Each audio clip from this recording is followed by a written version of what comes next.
When we meet Yaakov in Parshat Vayishlach, he's about to see his brother Esau for the first time in 20 years. It's a moment filled with tension and fear. He doesn't know whether Esau is coming toward him with love or with anger.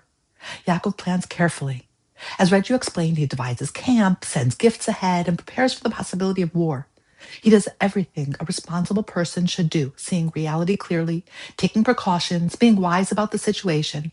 But even after doing all that, Yaakov chooses to approach first with chesed, with kindness.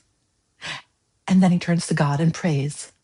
Katonti mikol hasidim umikol haemet. I'm not worthy of all the kindness and all the truth that you have shown your servant. Rabbeinu Bechai notices that Yaakov mentions chesed, kindness, before emet, truth.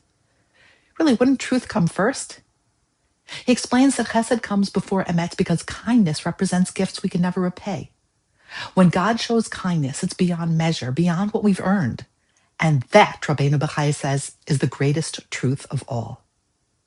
Bereshit Rabbah calls a kindness that cannot be repaid a chesed shel emet, true kindness, like the care we show to those who have passed away. It can't be repaid, and that's what makes it pure. In Eov 35:7, it says, even if you were righteous, what can you give to him, meaning God? Yaakov understands that there's nothing we can offer God equal to what we've received. That awareness, the feeling of katonti, of being small, is where real prayer begins. Seforno says that this prayer of Yaakov became the model for us all. When we pray, we don't begin with pride or demands. We start with humility and gratitude, with the recognition that we've been given more than we could ever deserve. This is how our prayers become sincere and true. So Yaakov shows us both sides of life. On the one hand, he prepares wisely, taking responsibility.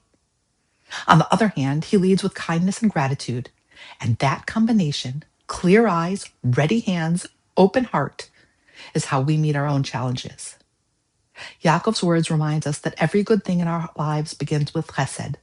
When we recognize that, our truth becomes softer, hearts become humbler, and our way of living becomes a reflection of chesed ve'emet, kindness and truth woven together.